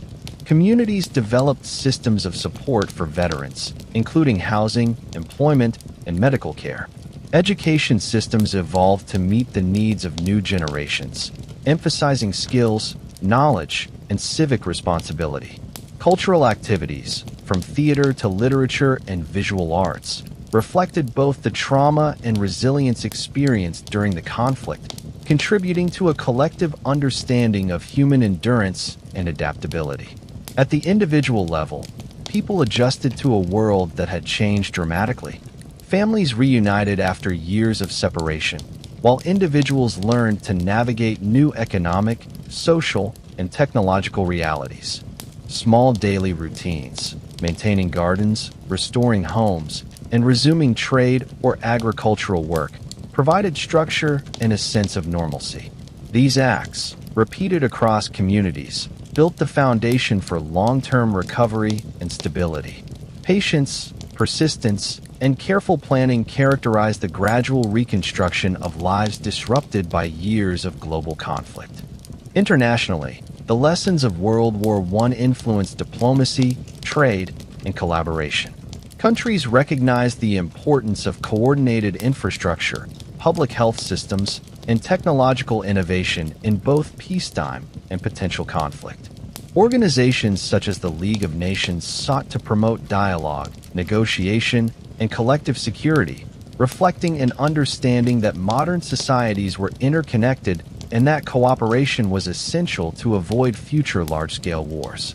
Though not always successful, these efforts marked a step toward international awareness, coordination, and planning. Through these years, the enduring impact of the war became clear. Advances in medicine, technology, and infrastructure not only addressed the immediate needs of societies recovering from conflict, but also laid the groundwork for long-term development. Individuals, communities, and nations adapted to the new realities of life after war, demonstrating resilience, creativity, and an ability to learn from hardship. The experiences of World War I, both traumatic and transformative, influenced the path of modern civilization, shaping approaches to health, technology, urban planning, and societal organization for decades to come. The end of World War I brought profound changes to the global political landscape. Empires that had dominated the world for centuries, such as Austria-Hungary, the Ottoman Empire, and the German Empire, had been significantly weakened or dismantled entirely. The map of Europe and the Middle East was redrawn, creating new nations and altering the balance of power. These changes were not limited to Europe. They extended across colonies, protectorates, and territories around the world, reshaping relationships between nations and peoples. In Europe, the dissolution of Austria-Hungary gave rise to new nations, including Czechoslovakia, Yugoslavia, and Hungary, each with its own political and social challenges. Borders were often drawn to reflect ethnic and cultural identities, though these decisions sometimes created tensions among neighboring populations. Poland re-emerged as an independent state, reconnecting its people after over a century of partitions. These changes required governments to establish new administrative systems, legal frameworks, and economic policies, creating both opportunities and challenges for development. The Ottoman Empire, once spanning much of the Middle East, was reduced to a fraction of its former territory. Former provinces were divided into mandates under the supervision of Britain and France, including regions that would become modern-day Iraq, Syria, and Lebanon. These arrangements reflected both strategic interests and a desire to stabilize regions with diverse populations and complex histories. Colonial administration, resource management, and the integration of local populations into new political structures became central tasks for these powers. Germany, weakened by military defeat and political upheaval, faced restrictions imposed by the Treaty of Versailles, including the loss of territory, limitations on military forces, and reparations to the Allies. The reduction of its colonies in Africa and the Pacific shifted global influence, while the establishment of the Weimar Republic marked a new phase in German politics. Governments across Europe had to navigate the delicate balance between enforcing peace terms and fostering internal stability as populations adjusted to new realities. International organizations, most notably the League of Nations, emerged as mechanisms for diplomacy and collective security. Though limited in power and participation, the League represented an attempt to provide forums for negotiation, conflict resolution, and the management of territorial disputes. It reflected a growing recognition that modern conflicts had global implications and that coordinated efforts were necessary to maintain peace.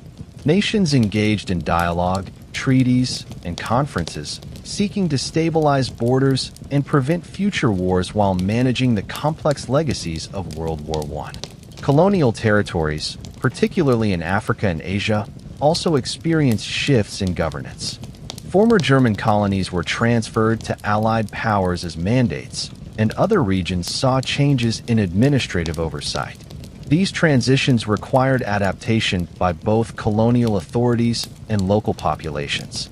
Infrastructure, education, and economic systems were influenced by the new administrative priorities, while cultural exchange and trade evolved under new political arrangements. The global reach of the war had thus reshaped not only Europe but also the wider world, affecting populations thousands of miles from the front lines. Diplomatic relationships evolved alongside these territorial changes. Alliances, trade agreements, and political pacts sought to create stability and encourage cooperation among nations. New international norms, particularly regarding sovereignty and self-determination, began to influence discussions, even if implementation was uneven. The global community increasingly recognized the interconnectedness of political, economic, and social stability, understanding that events in one region could have ripple effects worldwide. Societies, both in former empires and new nations, faced the challenge of integrating populations with differing languages, cultures, and histories. Governments worked to provide representation, legal systems, and public services, while communities sought to maintain identity and cohesion. The process of state building required patience, careful planning, and often compromise, as leaders balanced competing interests, economic realities, and the legacy of wartime disruption. In addition to political changes, the war influenced military organization and strategy.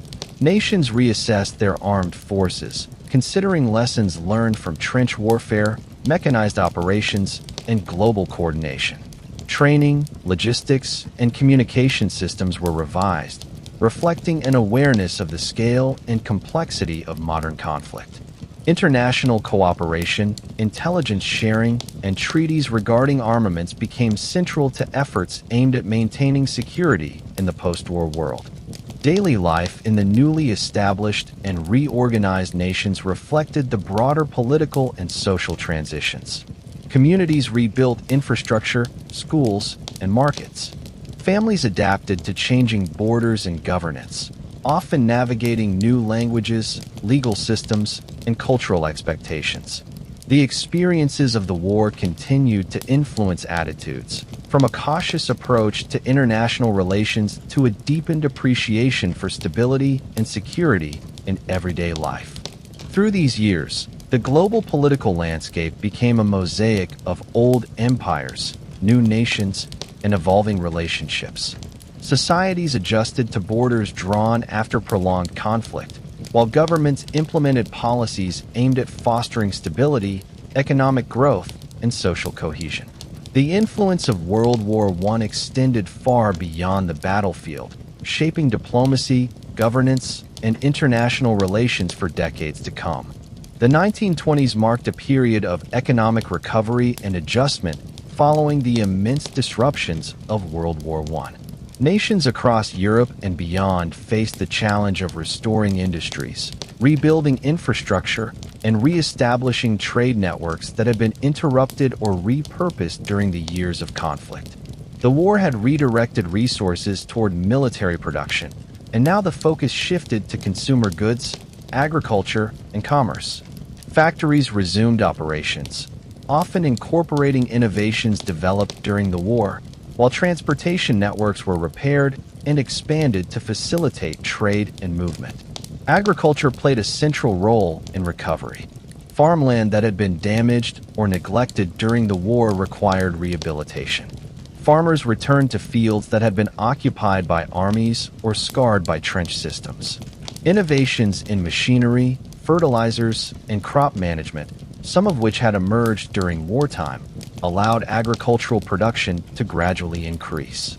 Communities worked to restore food supply chains, ensuring that cities and towns had access to sufficient resources while stabilizing rural economies. This process was crucial not only for nourishment, but also for the social and economic stability of nations. Industrial production also expanded. Factories that had previously produced weapons and munitions shifted to textiles, automobiles, household goods, and infrastructure materials. Modernization of machinery, assembly line techniques, and improvements in energy distribution facilitated faster and more efficient production.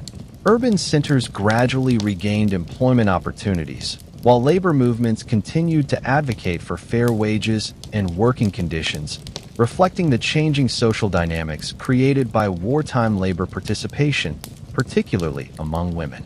Trade networks, both regional and international, were reestablished and adapted to the new global context. Shipping routes, ports, and railways, damaged or disrupted during the war, were repaired or modernized.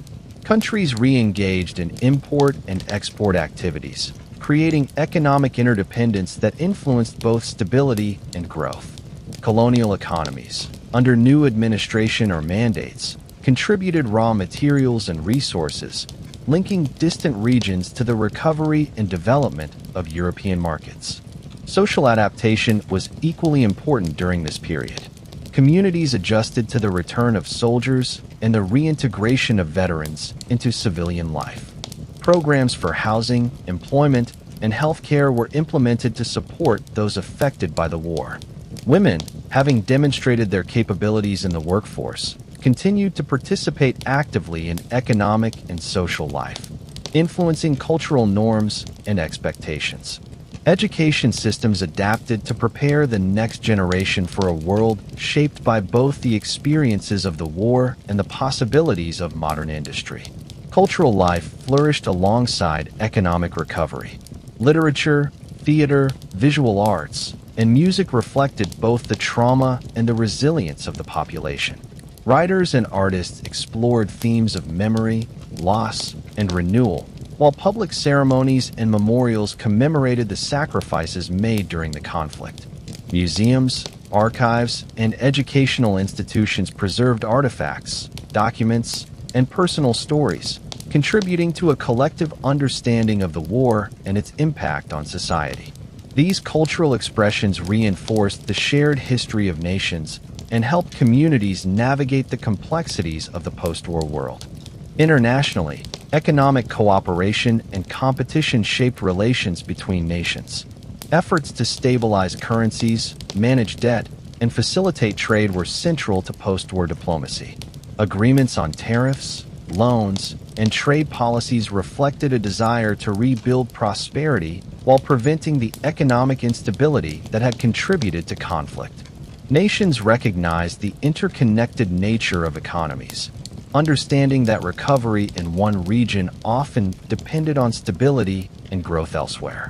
Urban and rural communities alike faced the practical realities of rebuilding daily life. Streets, schools, hospitals, and markets were repaired or newly constructed. Families adapted to changes in employment, social expectations, and governance. Daily routines, such as tending gardens, operating small businesses, or maintaining households, became essential acts of reconstruction and resilience. These small, repeated actions collectively strengthened the social fabric, allowing societies to gradually recover both materially and psychologically. By the mid-1920s, much of Europe had regained a measure of economic stability, though challenges remained. Inflation, regional disparities, and lingering wartime deaths required careful management. Nonetheless, trade, production, and social adaptation demonstrated the capacity of human societies to rebuild after profound disruption. The lessons of the war influenced economic planning, governance, and cultural life, ensuring that recovery was guided by both experience and innovation. Through these years, the world witnessed a gradual re-establishment of normalcy. Economies stabilized, trade resumed, and communities rebuilt both infrastructure and social cohesion. Individuals, families, and governments adapted to a new reality shaped by the experiences of war and the possibilities of modern life. The 1920s, with all its challenges and achievements, represented a bridge between the devastation of World War I and the evolving political, social, and economic landscapes of the mid-20th century. As the 1920s progressed, societies around the world engaged in reflection on the experiences and consequences of World War I. The scale and intensity of the conflict had left profound impressions on individuals, communities, and nations. Cultural memory became a central part of public life, influencing art, literature, theater, and commemorative practices. People sought to honor those who had served, preserve the memory of loss, and explore the emotional and psychological impact of the war. Literature flourished as writers turned their attention to the experiences of soldiers and civilians. Novels, memoirs, and poetry conveyed the daily realities of trench life, the chaos of battle, and the emotional consequences of prolonged exposure to violence. Authors reflected on themes such as courage, sacrifice, futility, and resilience, offering readers insights into the human dimension of modern warfare. Through these works, both veterans and civilians were able to process memories of the conflict, while future generations gained an understanding of its complexity and cost. Visual arts also became a vehicle for reflection and remembrance. Painters, sculptors, and illustrators depicted battlefields, soldiers, and the landscapes affected by war. Some works emphasized the devastation and suffering, while others focused on endurance, heroism, and hope. Memorials, statues, and monuments were erected in towns and cities across Europe, North America, and beyond, serving as tangible reminders of loss and resilience. Communities participated in ceremonies and commemorations, ensuring that collective memory remained a living part of social life. Theater, music, and performance contributed further to cultural understanding. Plays and musical compositions captured the emotions of the period, exploring both tragedy and the human capacity for recovery.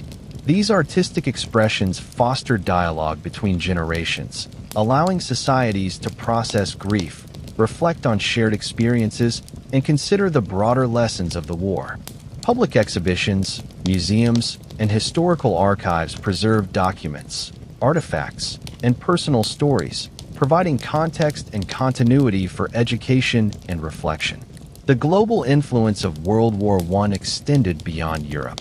Nations in Asia, Africa, and the Americas that had participated in the conflict began to reflect on the roles of their soldiers, the impact on their economies, and the broader geopolitical consequences.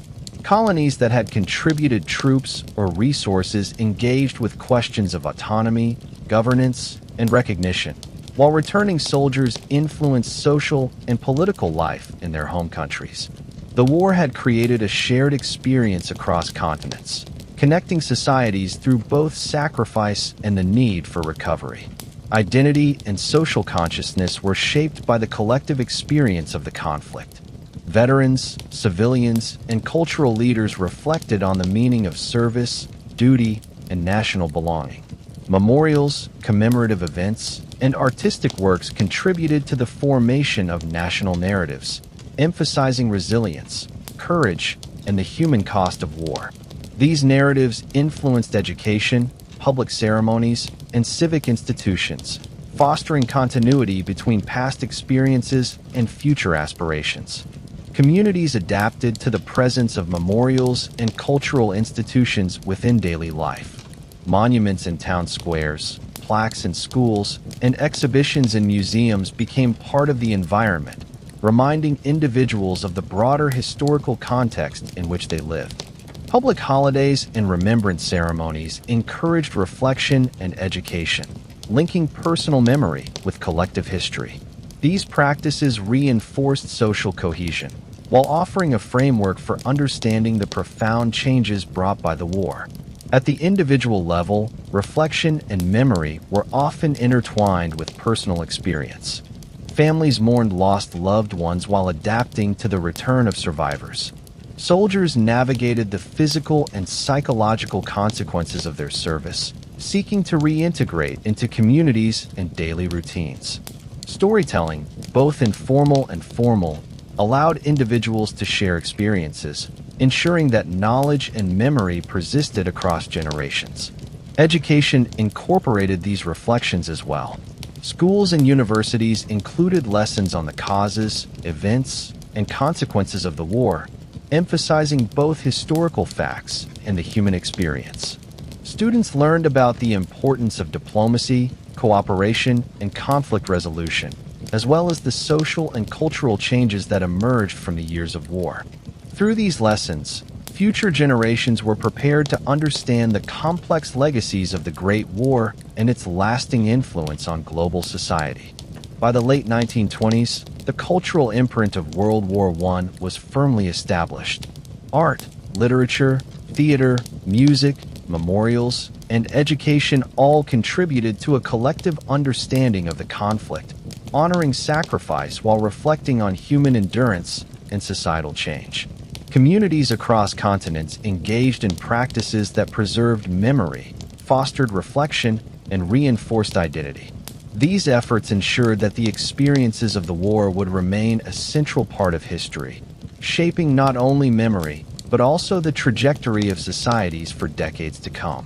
World War I, in addition to shaping societies and politics, left a lasting imprint on technology and industry.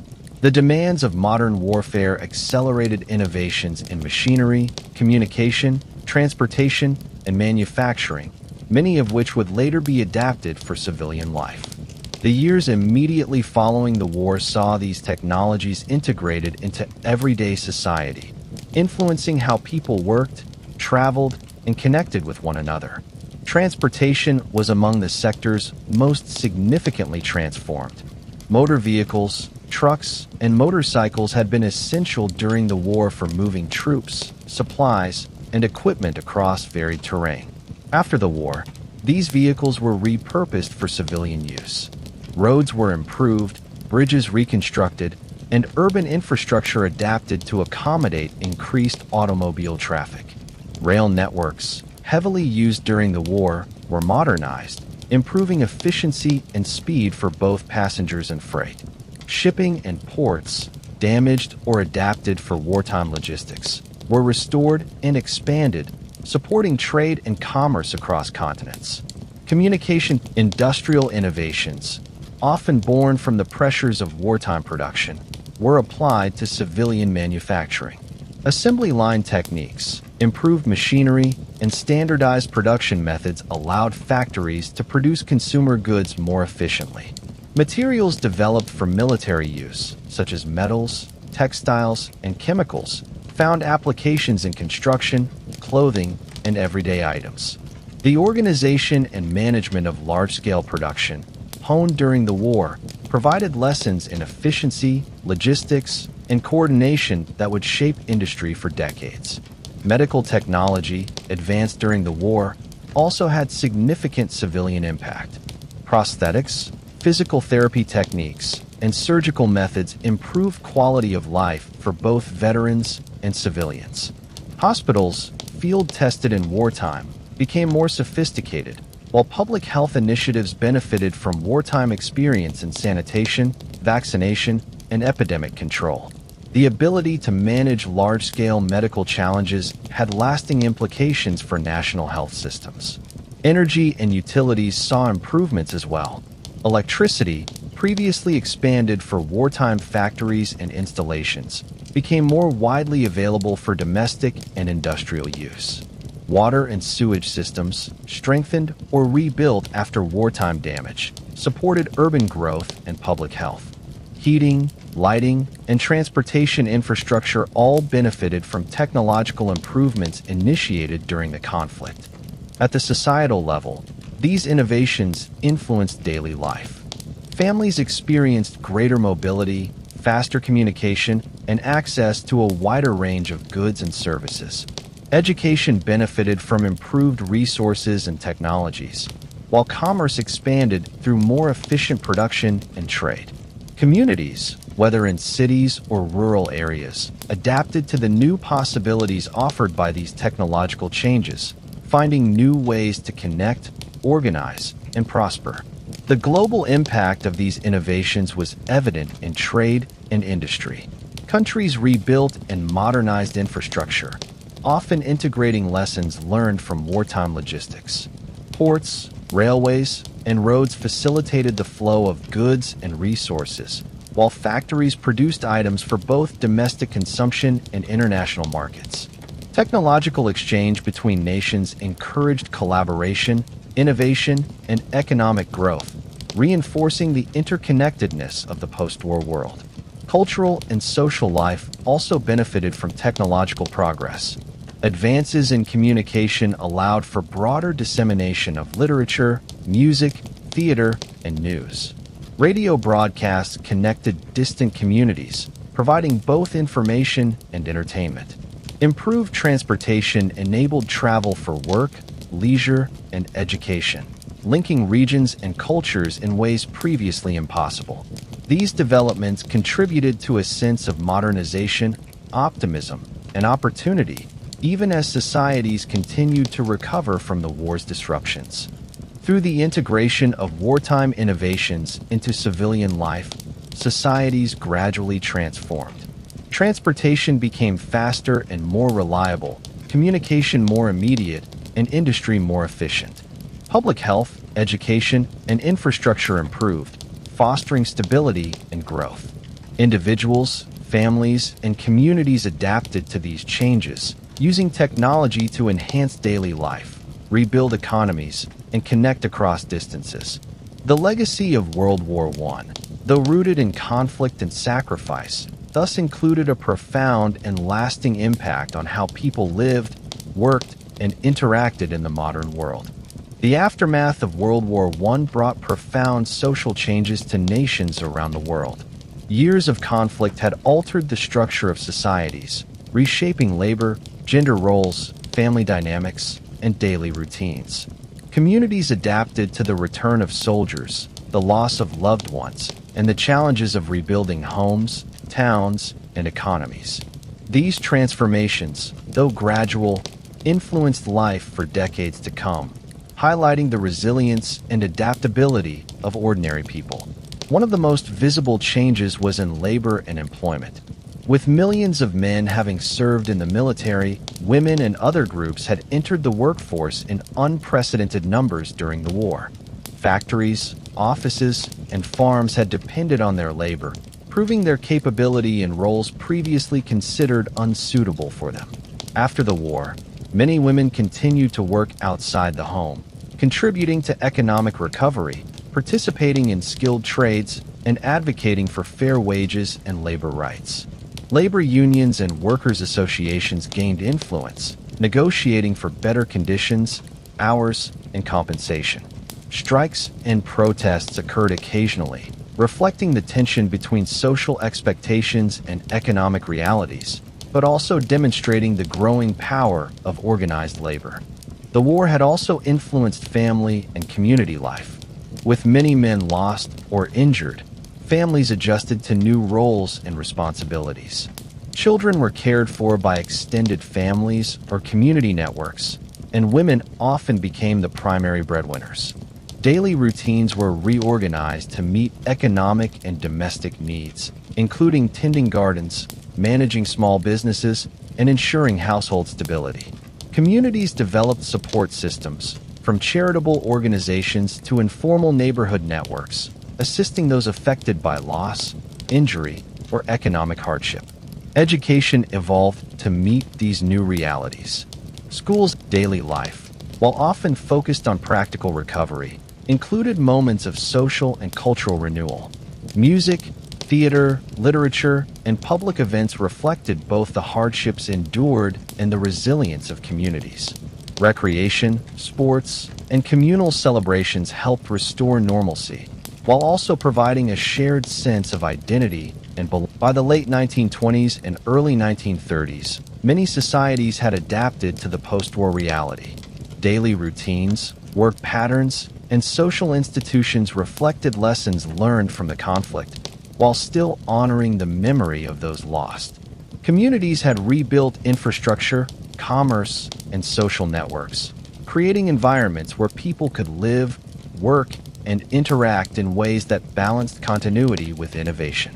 The transformations in labor, gender roles, education, and social organization highlighted the resilience of human societies and their capacity to adapt to profound disruption.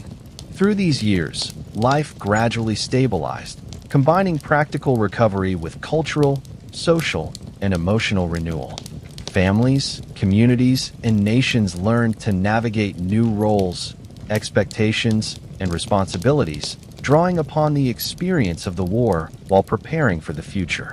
The changes of this period laid the foundation for modern social structures, influencing gender equality, labor organization, education, and community life for generations to come.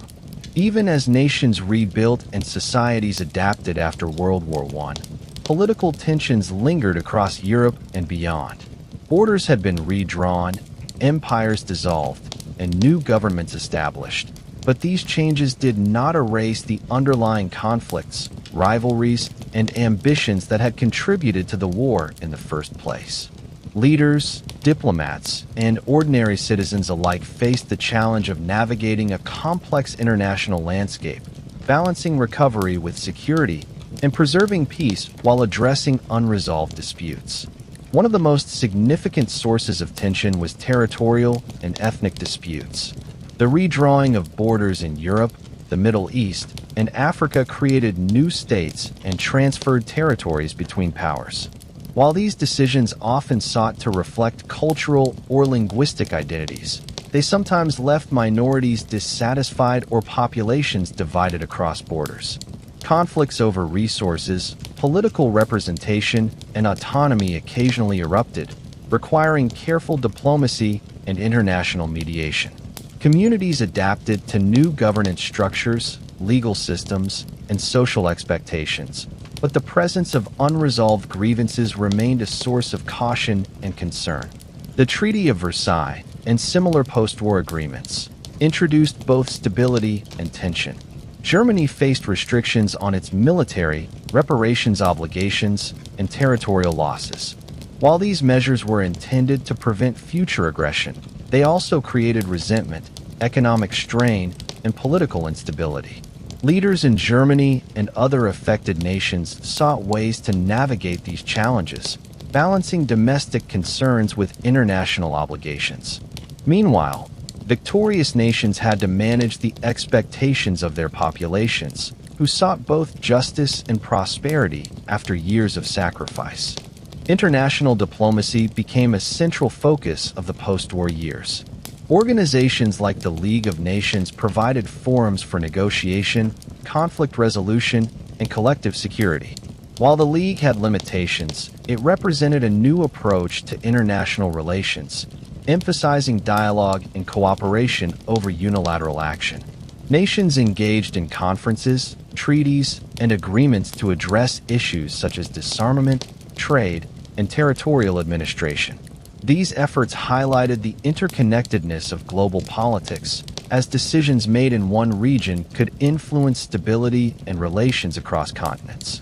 Economic pressures also influenced political stability.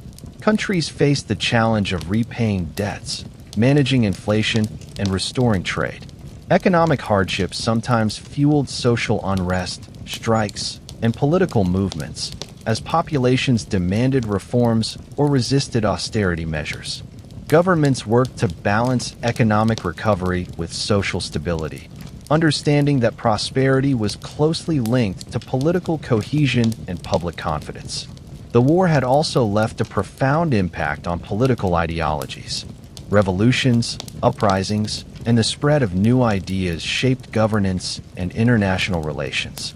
The Russian Revolution of 1917, for example, introduced a new model of government that influenced socialist and communist movements worldwide. These ideological shifts created both inspiration and anxiety among nations, prompting debates about governance, equality, and the role of the state. Diplomats and policymakers had to consider not only traditional rivalries, but also the broader currents of political thought shaping the early 20th century. Communities and individuals, meanwhile, navigated these political changes in daily life. Families adapted to new governments, new laws, and sometimes new borders. Education and media helped communicate political developments, fostering awareness and understanding.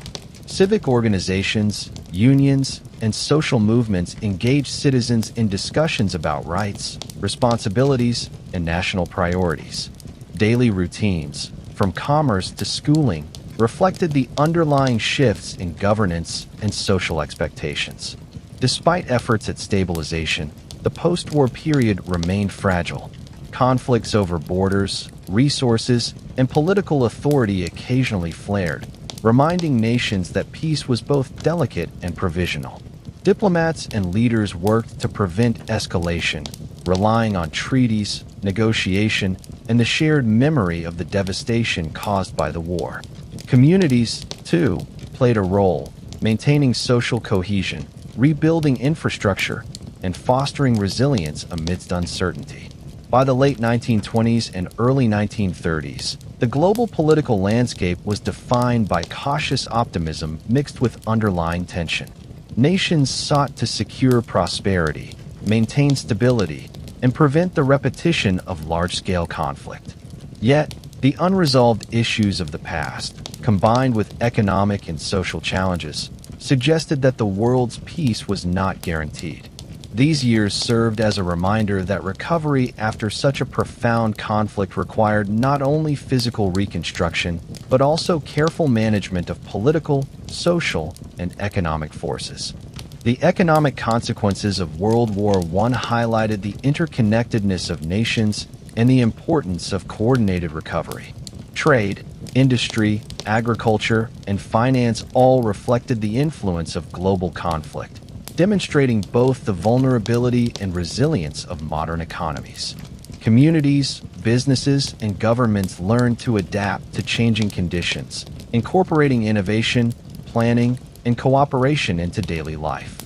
As the years passed, the world continued to reflect on the profound impact of World War I. The conflict had reshaped nations, societies, economies, and cultures in ways that were both immediate and enduring. Its legacy extended beyond borders and generations, influencing the political, social, and cultural landscapes of the 20th century. Understanding the lessons of the war became central to both memory and education.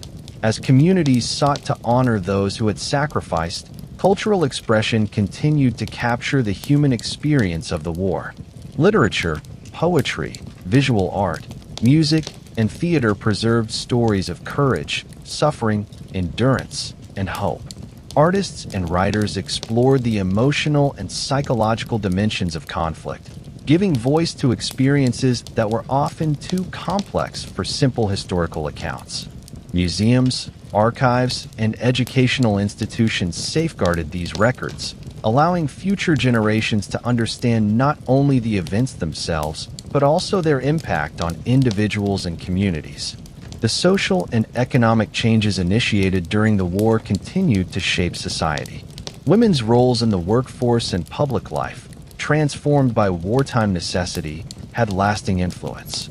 Labor organizations and civic groups adapted to the lessons of wartime coordination and social responsibility. Communities integrated technological innovations developed for military use into daily life, enhancing transportation, communication, and industry. Education and public health systems incorporated wartime experiences to improve resilience and preparedness. At a personal level, individuals and families carried the memory of the war in their daily lives. Veterans, civilians, and children of those affected learned from stories, artifacts, and commemorations. Communities rebuilt routines, homes, and institutions, balancing reflection with the need to move forward. Ordinary acts, such as tending gardens, participating in local markets, or attending school and community events, became part of the ongoing process of social and cultural reconstruction. Internationally, the war reshaped relations among nations. Borders, alliances, and diplomatic norms were reconsidered, reflecting the lessons of global conflict.